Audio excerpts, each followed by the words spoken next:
So what's going on, guys? DIY Dan here again, and this is another episode of Animal House. In this video, I figured I'd go over some of the things we discovered about Wilma's outdoor habitat, some things we learned, some good, some bad, and what we did to correct some of those problems, and just an overall update of this habitat and how it's going. So in case you didn't watch my first video on this habitat, Wilma is a Russian tortoise. We actually rescued her. She was found in Tucson, Arizona, just alongside of the road in the middle of town. So we took her to our vet, made sure everything was good, and we've had her for about 6 months now. As part of this habitat, I actually built her a den, which she has absolutely refused to have anything to do with it. We also put a heating pad in it to help warm it up, figuring that would help lure her in during the cooler months when it was dropping pretty low at nighttime. However, she still refused to use it. We even set her in there a couple nights, and come in the morning the next day, she would be back out in her favorite spot next to the brick wall. One of the things that has worked out well, besides a couple small setbacks, is the pond that I made her. She does get in this thing during the summer pretty much every day and gets a drink and bathes in it for a little while to cool her down. Now, in case you didn't watch my initial video, I actually feed this pond with my sprinklers, and then there is an overflow, so the water from the pond drains into one of my trees. So it basically changes the water out every day 3 or 4 times.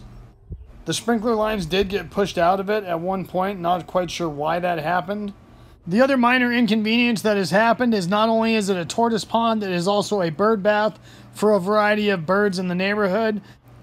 And I don't consider that a big problem, except for when they drop a giant deuce in the pond where my tortoise is drinking from. The final issue I've had with this pond is once it started getting really hot in Phoenix, Arizona during the summer, it did dry up on me a couple times. So in order to rectify this, I changed the pitch on my pond and leaned it backwards a little bit more so it fills up with more water before it reaches the overflow and starts dumping onto my tree. So besides those couple of minor setbacks that I just showed you, this pond has worked great, and I'm really glad that I built it this way. Now, once a week, I do go out and rinse the pond out because the other small issue I've had is leaves from my tree clogging the drain, and therefore it starts overflowing out the side of the pond instead of directing it towards the tree. And in the first video, when I actually built this pond, I explained what I would have done differently to prevent that from happening. And I'll post that video at the end of this one in case you didn't see it. I did place Wilma in the pond to make sure when I re-leveled it, the water level wasn't going to be too deep for her, and it worked out just fine. So then I went ahead and spread some more material, and I put that dirt up closer to the top edge of the pond to make it easier for her to get in and out. Now, one thing I'm a firm believer in is if stuff's a pain in the ass to do, you're not going to do it as often.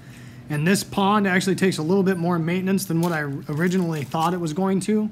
So what I ended up doing to make it easier to clean out is I put a Y-valve on the garden hose supply to the back of my house and ran a separate garden hose back along my shed.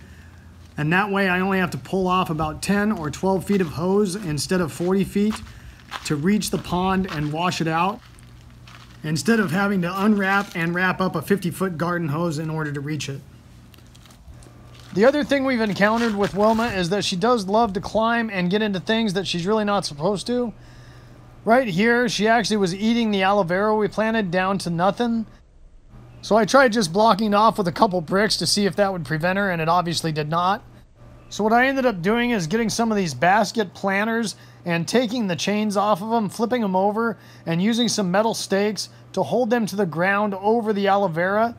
And therefore, once it grows outside of that, she can grab and nibble on it, but it's still going to allow it to grow, and she's not going to be able to take it away down to nothing. Now, obviously, once that aloe vera starts getting too big, it's going to start pushing that basket planter up and off of it. But at that point, hopefully it's big enough where she won't be able to take it down to nothing, or I'll have to figure something else out. Since we protected the aloe vera, they are starting to make a comeback, much to her dislike, because she has tried powering through the baskets a couple times. She is also quite the daredevil and does some pretty silly things like dropping off of this den. But she has not flipped herself over once in the last 3 months of being outdoors. In the first month she was out there, she had flipped herself over twice. But it is things like this that make us go out there and check on her a couple times a day to make sure she did not put herself on her back. We've definitely had a learning curve with the habitat as far as what we need to do. Right here, she managed to wedge herself between one of the pots that we put in to start growing plants that she'll be able to eventually eat when they start flowing outside the pot. And because of this situation, we moved all the pots out away from the wall so she has enough room to walk between them so she can't get herself wedged. Now that it is summertime in Phoenix, Arizona, she spends most of the day under either our grapevine or our lemon tree. And the reason for that is as that gets watered throughout the day, the ground stays very moist, and she has dug a little burrow into both of those spots so she can kind of bury herself in that wet dirt to keep cool during the day.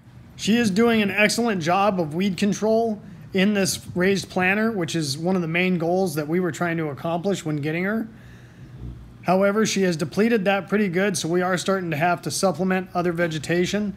The one thing I am disappointed in is she hasn't seemed to want to destroy my Bermuda that is coming up in the raised planter, and I was hoping she was going to keep that under control.